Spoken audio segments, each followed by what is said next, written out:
chuan a puntir tu 12 an ve wang khan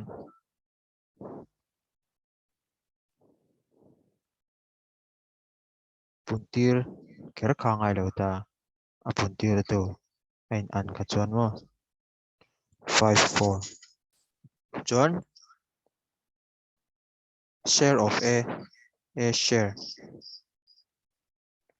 a chu 5 9 and profit chu 22500 9 in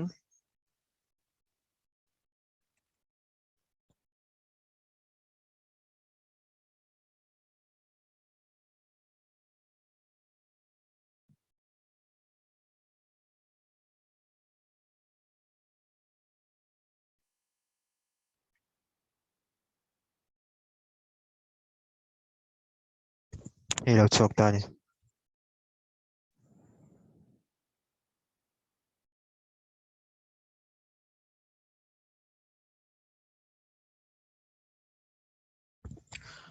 zona mem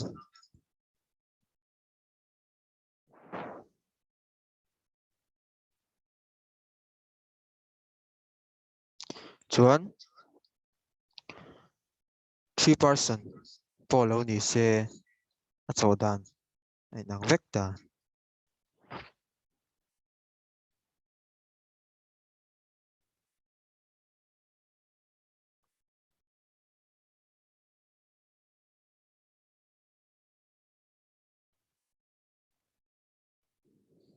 har sat na om lo 3% 4% polo ni se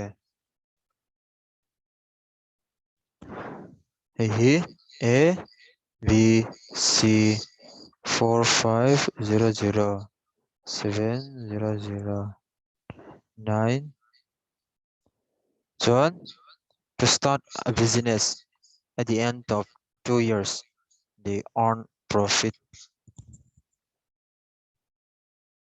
atira abc hi an lut atira tangin an tel mo chuan tuma ban san le ka tiang han om lo ta chuwang chuan at the end of 2 years 2 years chu 24 tro puntir khar ka ngai lo ta chuan e kan chok te nga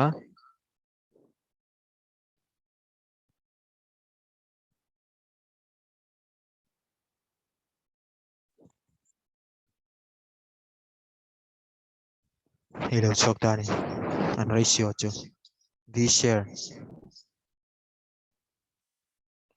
chu b chu 14 chuan kan belanga an ratio te hi sabasari sabariat sabapa sabni ikat 2 4 16400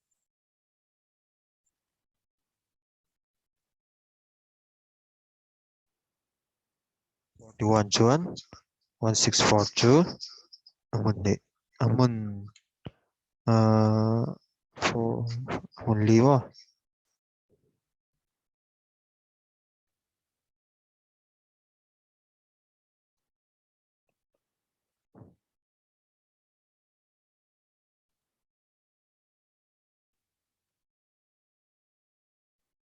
chuan hello chok ta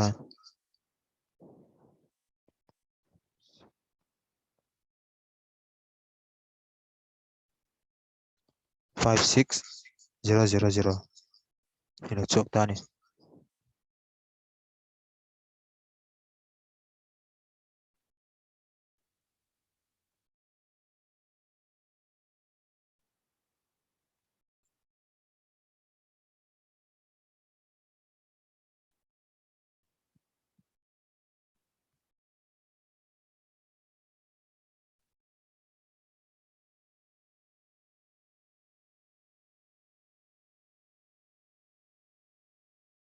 hei chuin thiamang tro choklawang annual hi kumkhati na ABC hizat hi an invest hizat hi profit an neya. What will be 50% of B share in the profit?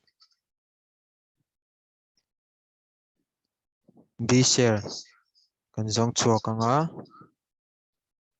chumia chuak chu 50% Zirtur ania 50% chu heta chuak by 2 hi answer tu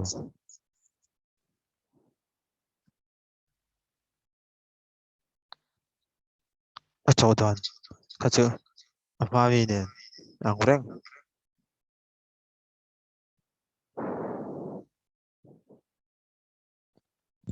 15600 ni chuak ang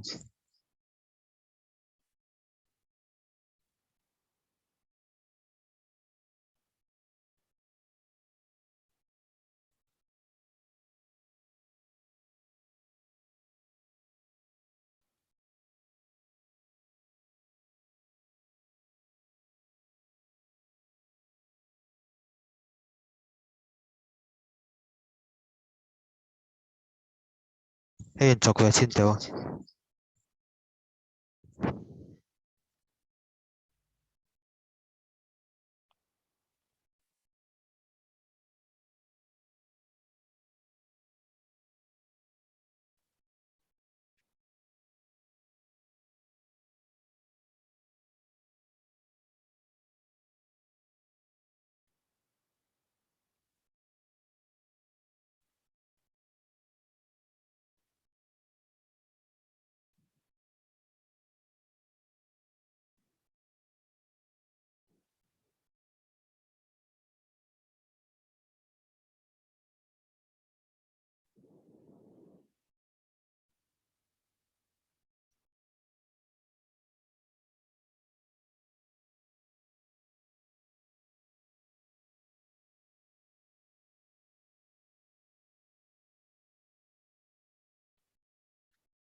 khi cần mùa em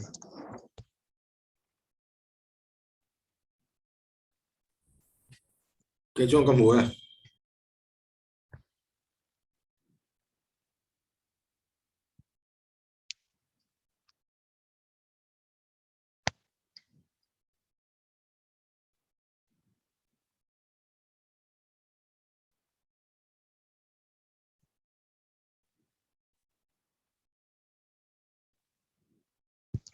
hình hi phô hi cho đánh ang vek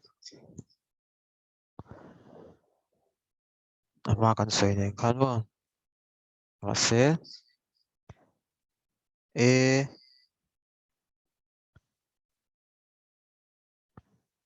b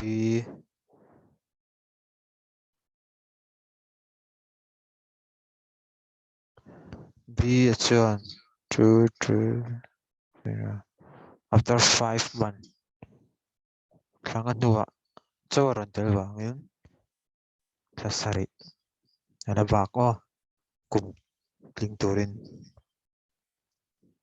chuan and difference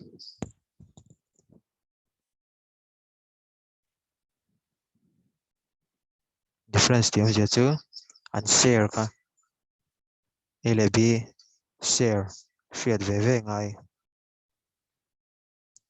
chuan chu chuan difference lak le kan vei ta mo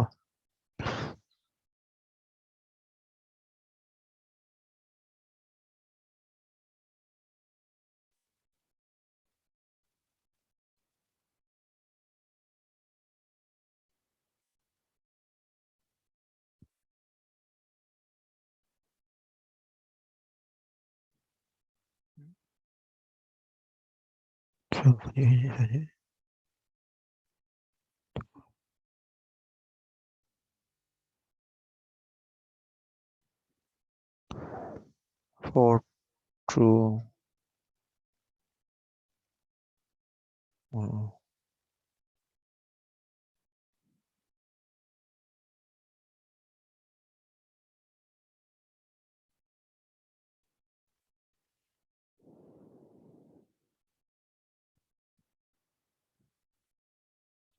chok te thì to lo chuan a share b share katia vazan chu thlap ka chu a tha tho na ma se chu aya short jok chu immediate pani difference ma and ratio difference chu minus and ratio thì kan minus anga 1:5 anoi chuan ti dan phungin pangain kan det leng ama zani samrup pakwa chuan profit anin sem tur chu 16409 chu 61 chuan hei kan punti ranga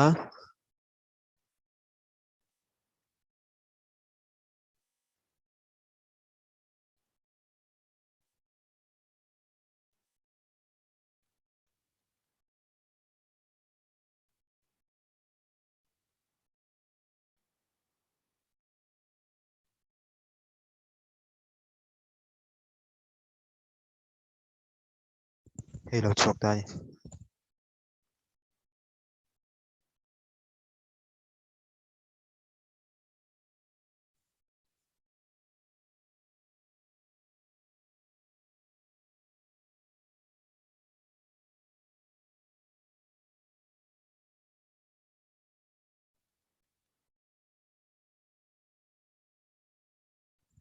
chuan chidang le deuh ama mi kha chu ai nang thu ma chok dan kama 1 year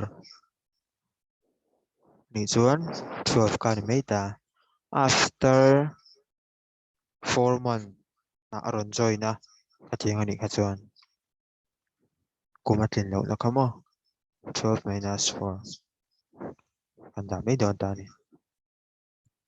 chuan khang khalang ai reng thawa chuan tuna chuan withdraw or invest hmiam zia chu atira chuti zat a invest a business start nan chuan kum khat nuwa chuti zat chu ala chuak lia tiang chi kamo or la chuak emo da bel tiang chi kha har chuang lo a chuan sing li da b chuan sing riat c chuan tisa thida tani at the end of the first year b withdraws 40,000 chumi omzia chu at the end of the first year kum khat aral nuwa b achuan singli ala chuak atira hetiza thi a invesa at the end of first year kum khat aral nuwa heti hian kum khat akal don tinani che plus singli a withdraw singli alomang chuan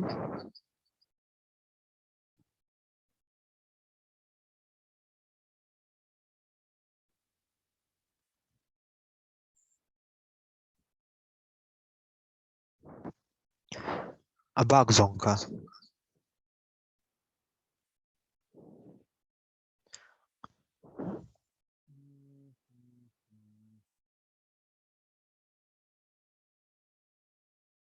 at the end of 3 years ati kumthum anti hawani chu b achuan kumkhat ti hian akala ala chuaka ala omzong chuan kumni ala kal dona 24 no chuan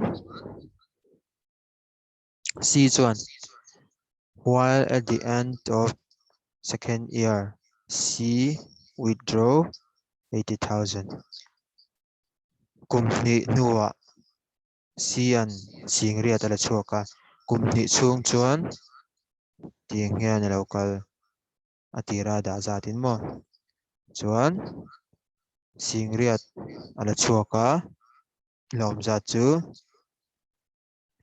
singli heiti hian kum khat ala kal thei a chuan engmala chuak lowa 36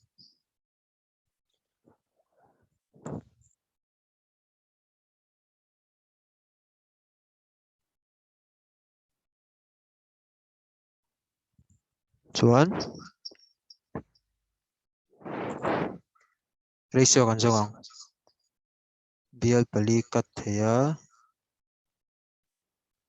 ani thumle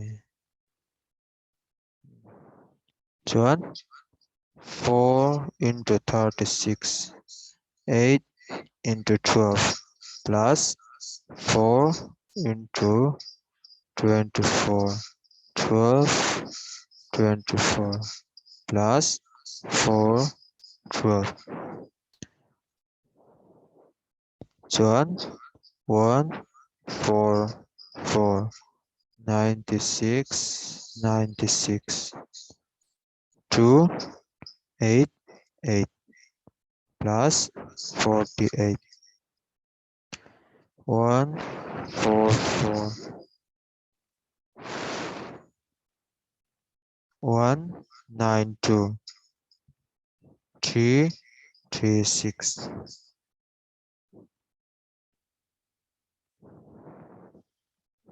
kan chok te char charanga 72 96 84 18 24 42. Thế là 9, 12, 21, 3, 4, 7. Here and ratio cho ni ta ne. What ratio? Also tắc chú and ratio. Kan sa thiam tro. Withdraw. Ani hi. Invest. Dabel. Ani pon. Apong mayang. Ilahi mo. Kumkat nuwa. Chitizat chuan. Adabela. Kantini chuan. Ati rami kham. Som panin. Kumkat chung alaw kola. Kumkat nuwa. Adabela. Kantini chuan. Kan plasa nga. Chuan. Kumlaw lakal turzat. At hazat kan mo.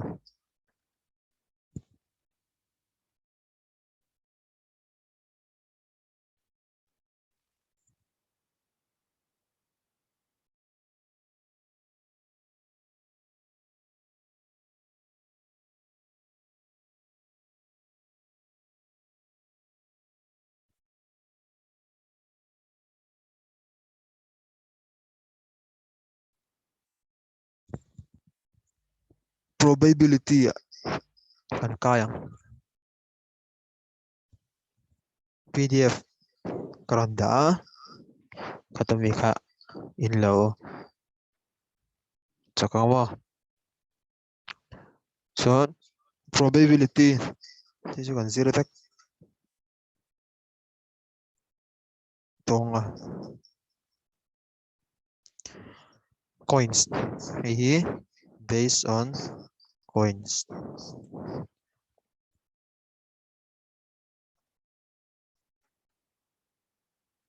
coins hi probability formula chu probability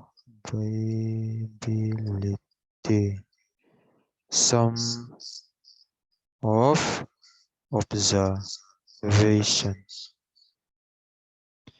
by possibility.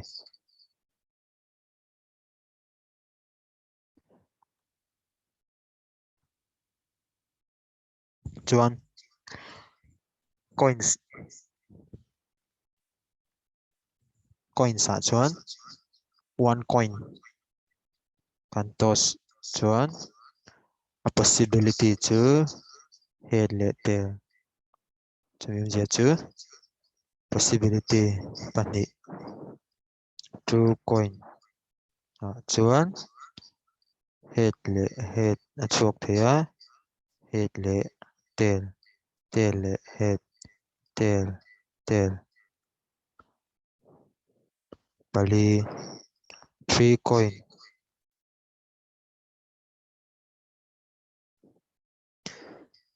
head head head a chuak thea head head tail head tail head tail head head chuan tail vek chuak thei boka tail tail head tail head tail head tail tail three coins chuan possibility chu pariat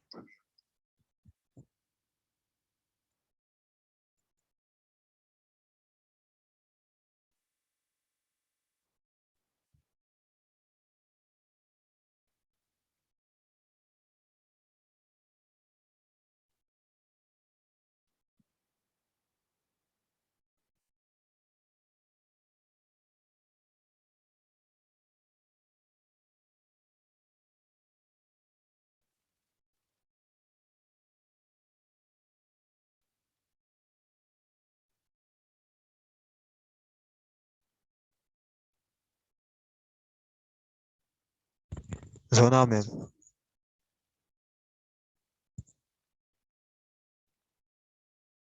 hi chu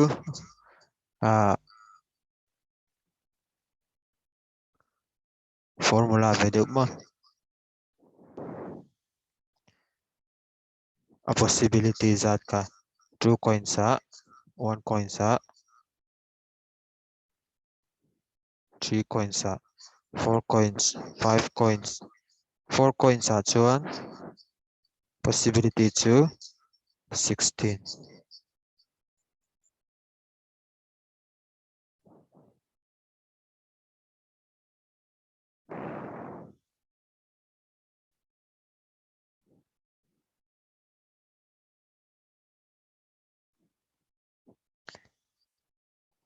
chuan probability chu chawak ngai lo hriat ana tok mai ma ani simultaneous toss of 2 coins find the probability of 2 tails answer again yang number 1 ke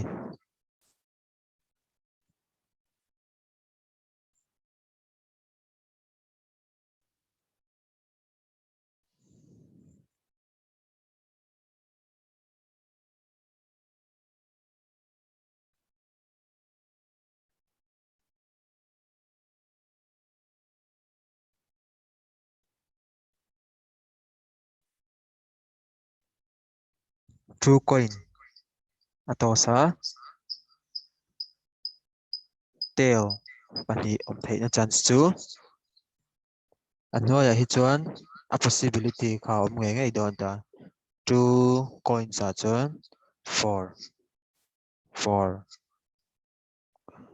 2 tail om thei na chance chu 1 chuan exactly 1 tail 2 1 by 2 head head head tail tail head tail probability of 2 tails a chuan theina chance chu pakhat chia hei tail mo chuan exactly 1 tail pakhat chia om theina chance hemi te pani he head tail le tail head exactly 1 tail ati chuan tail pakhat chia om na thina chuan 2 by 4 1 by 2 kan chok te mo so na mem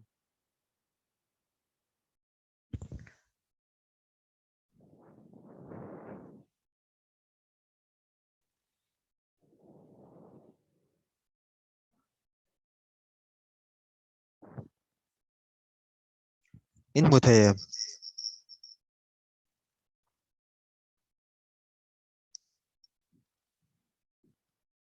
các hùng thấy về chuan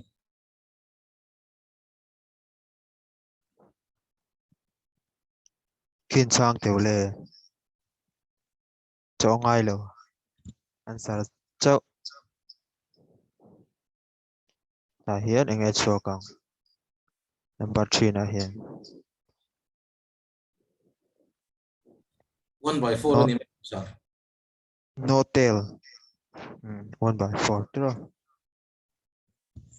ta hian 1 by 4 4 na hian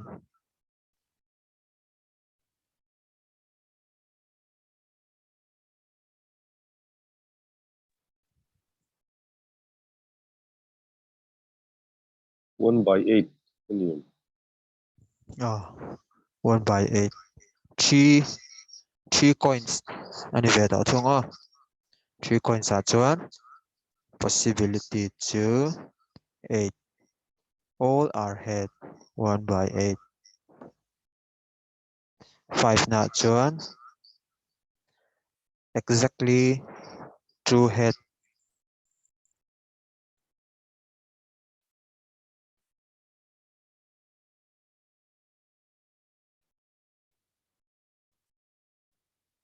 3 by 8 Niệm. 1/4 anh em ta. Number 5 na mo. 3/8. 3/8 ka chi. 3/8 anh exactly true head. Head pa ni. Oh, naka. Follow this here. Head pathum kachu thelo oh.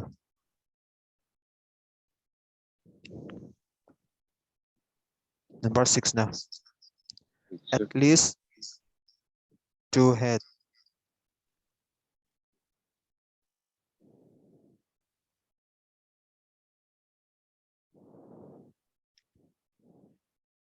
Four so gam ta kan sir. 4/8. 4/8 niệm sir. 4/8. Kha chote khan 1/4 ani Oh, melo. 1/2. No problem kachu. Chotet take chon chotet ma. 3 coins are tossed. No head. 1/8. 1/8.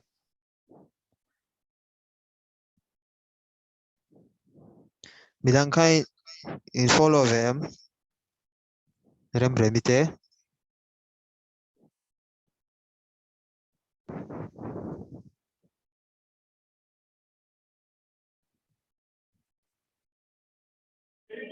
Oh, she's on the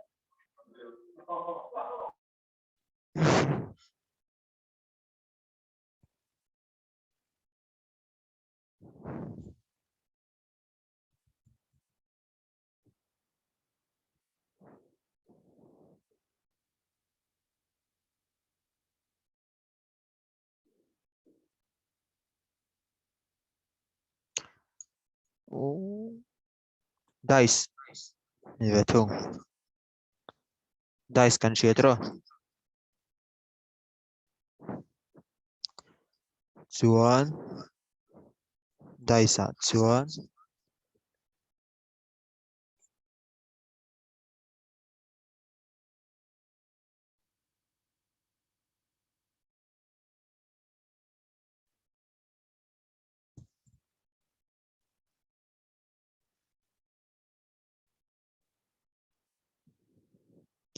Dice 2. Probability possibility. Pakhat chau kan toss chuan. A possibility ka 6 ani mai ta. Dice chu kan shove kan atira. 1 dice. Toss chuan. 1, 2, 3, 4, 5, and 6. A possibility. 2 dice. 2 dice chuan. Tam tak khom ta ni. 1 le 1 chuak te a. 1 le 2. 1 le 3. 1 le 4. 1 le 5. 1 le 6. Chuan. 2 le 1. 2 le 2. 2 le 3. 2 le 4. 2 le 5. 3 le 1.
Tihi omtani. Possibility to 36. 2 dice. 2 dice and tossed one.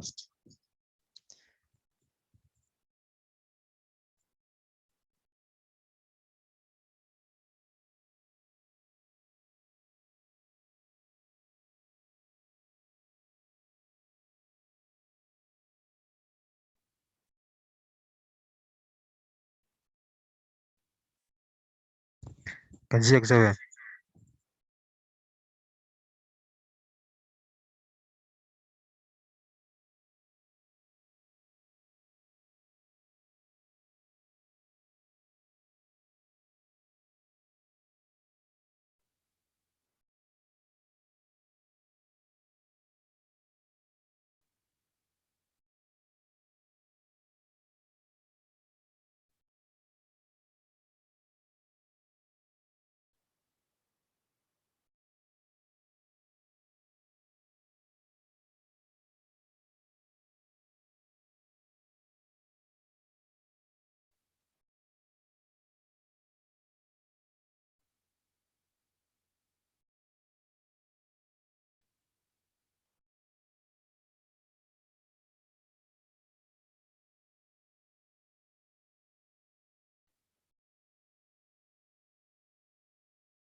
Chuan.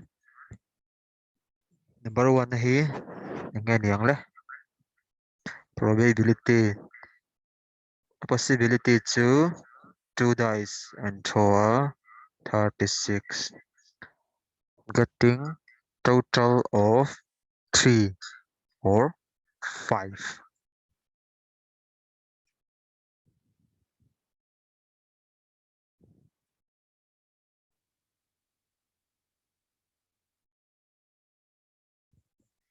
Khang number in kop te kha. In kop atang khan 3 ron chuak thei na. Kha kan du ta ni. 3 chu in nge 1 le 2. 2 le 1. Adang a omem. Om lo tra. 5 ron chuak thei na chu.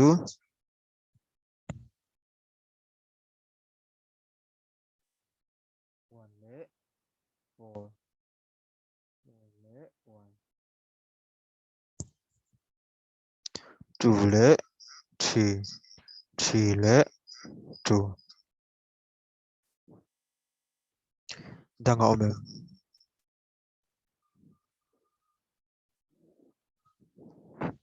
Om lo tra. Chuan khat ni thum li ngaruk parukan nita 6 by 36. 1 by 6. Shethiams. Number 2 na khile.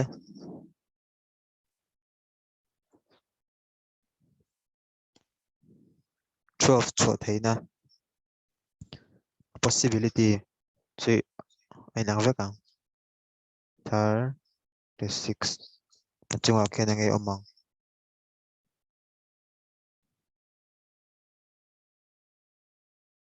1 ni mai lo me. Midang kha.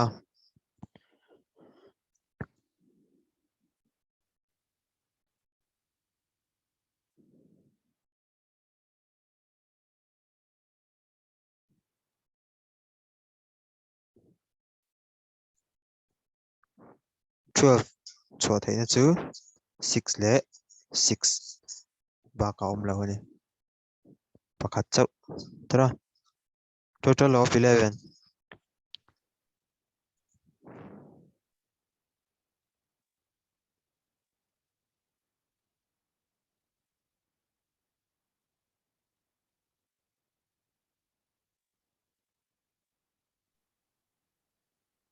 2 by 36 and M.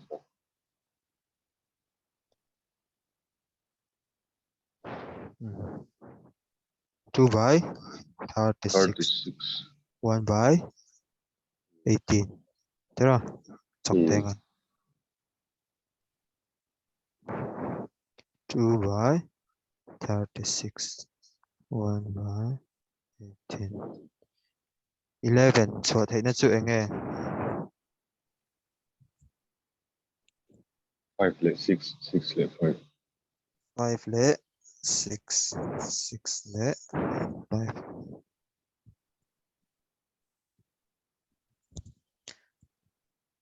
Four na. Doublet. Doublet chứ còn rồi. 7 yellow. 1 by 6 anh em. No, 1 by 6. Doublet chứ 1 1. Cần tiếng chứ cả. 2 2. 3 3.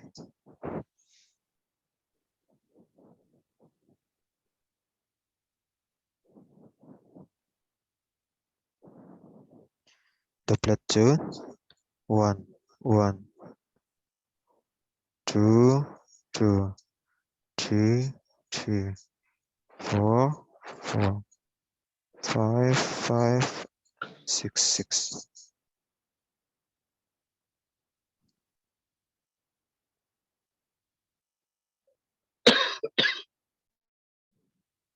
Rồi nào ông đâu ông em.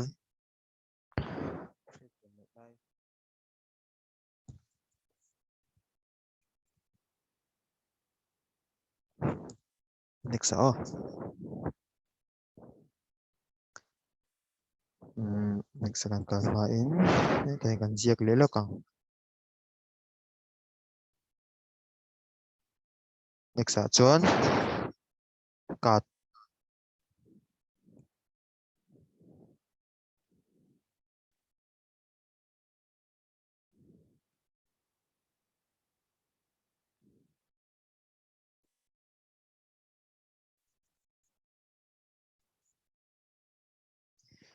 Kat. Exact nghe om. Say theo. 52. 52. Joker nan chuan in 55. Mase probability ở chuan đang bị chuan 52. Ka. Anh chỉ nào 52. Kat. Total 52. Chuan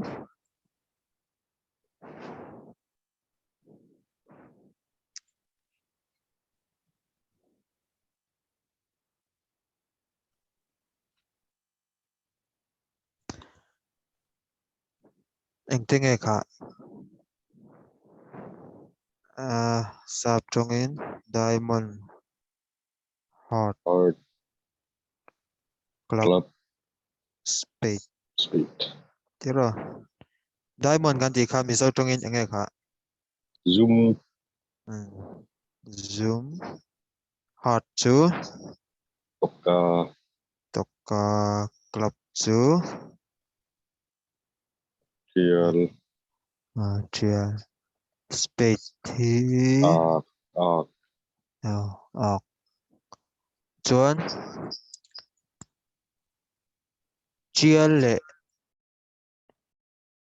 arc ít rồi adum ka No. ka chiang anh sẽ hi black card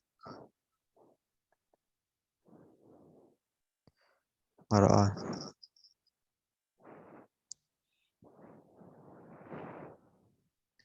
chuan 52 anh đi card khata hian inza chho nghe om 13. som pathum chho chuan trial lệ arc hi black card chứ som ni lệ paruk red card chứ som ni lệ paruk tho ti chuan face card anti hi om lệ face card kan ti chu milem om khan mai ta milem om pathum chho anom ta chuan pali theu zo kan yang san to chun ni lo is khan chiar telem ace kha is kan chiar tel chun pali chiar theu tel tur ni ta ni ace kha face card ta chiar tera som parok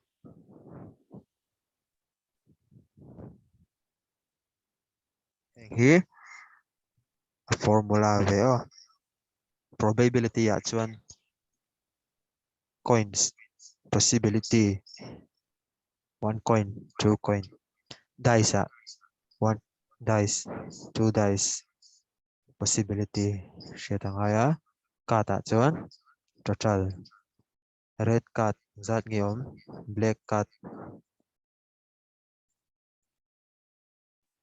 face card kha a formula ve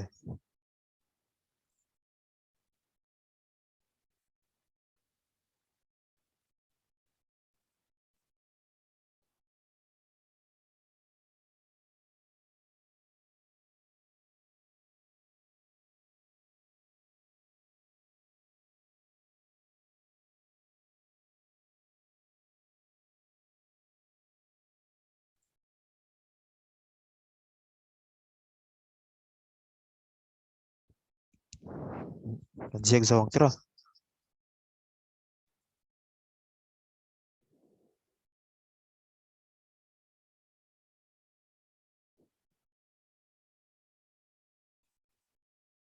number 1 na hile one card is drawn random from a well shuffled card 52 card one. What is the probability of picking a black card?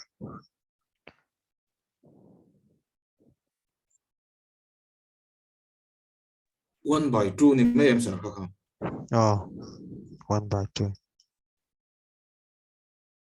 Khai cho tết người ta cho tết mà chuan anh ra nghe nhàng black card kan 26 by 52. 26 by 52 chọc tia 1/2 2 3 4 chọc zel tiêu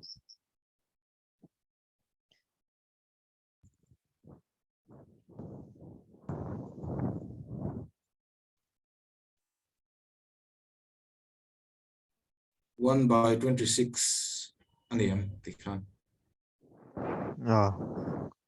đắng đắng khá zot don chơi nè true nó khá anh chọc dấu tông tro mel dong kim à ra nghe true na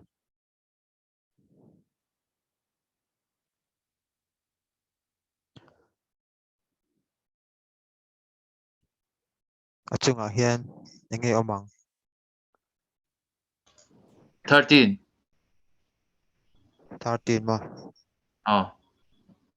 1 3 mà Oh.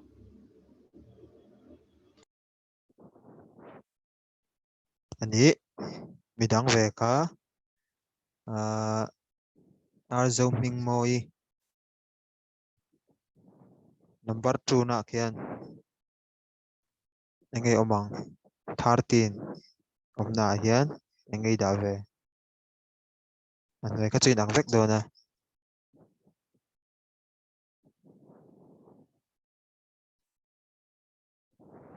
tong sa them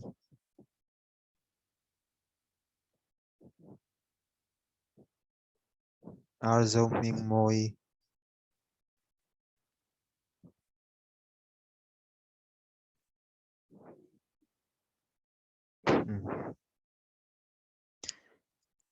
ace of spade or jack of diamond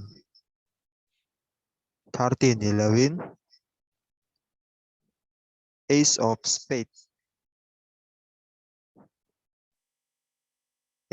spade chu pakhat chau kat khat chau jack of diamond po pakhat chau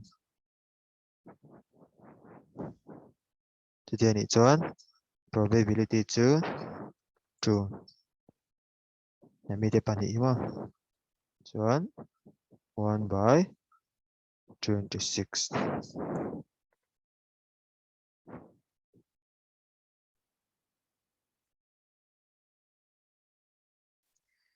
Number 3 na. Ta hian either a red card or a king. Hey a red king. Gitu ro. A red king. A red king. Anh chứ. Anh ang lenga. Thil pani. Om tani. Plus. 26 thâu ni lo mo sar ha. Red card to 26 plus ngei. Ta hian red king. Zan ngei. Red king True, ko red thâu khan ni ta. Anh combine thei mai lo mi kami a khan. Hi dik zo ni hi red king ti lo hian.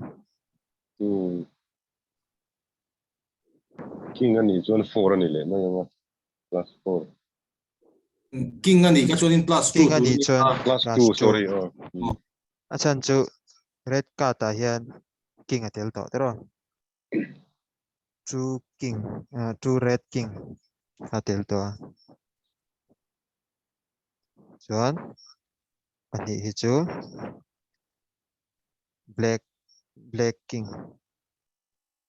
Ani ve tanga.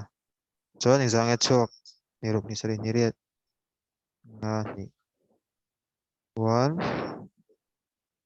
4 2 6 7 13. Là chok ta ni.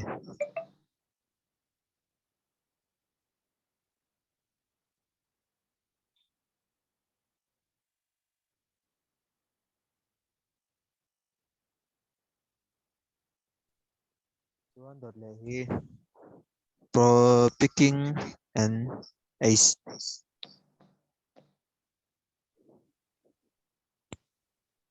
Four by 52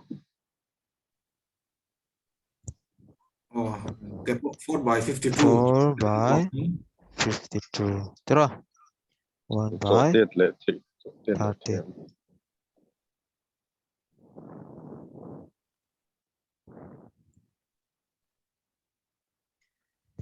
Chuan zo tur này kan omem kami china khan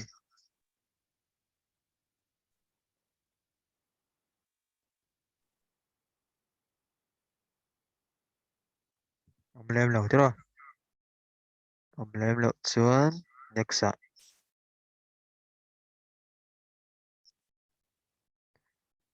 Hi top no kan chok zo nga du to kong.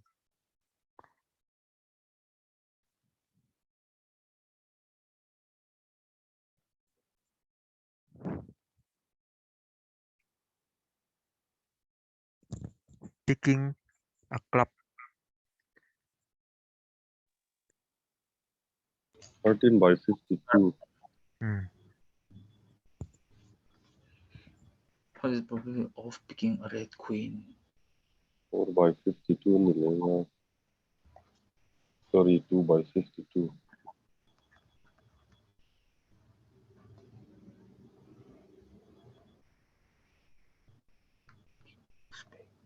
A red queen cheng zat ngang 4 2 true tero. 1 2 6 king or spade. 28 by 52 king exact nghe om pali tero. Chuan spade 26 ni ta base spade ta kan pahi khalo tel to chu wangin king dang pahi ko om to spade hit 26 ani lawang za nge Sorry, 13. 13 16 by 52 đây ka mu 15 by 20. Chuan? Nata hian 3 nge 4 3 or 4 3 king atia 3. 3 tiro 3. Oh. achan chu spade a hian king pakhat kha atel to chuan 16 52 8 2 6 4 1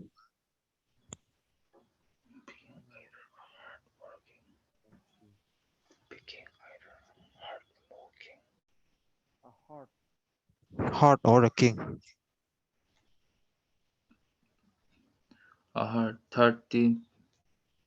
ngoi Thirty. thok ni Hey, No, no, I- sorry. ai nang chia tiro 4 13 kan man tlang tiro nom nak nak e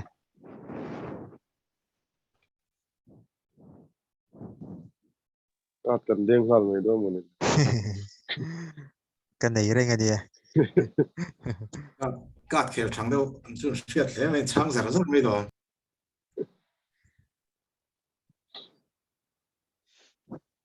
chuan ti zong kha zanin tan ta se zavain ka zirtui vek ule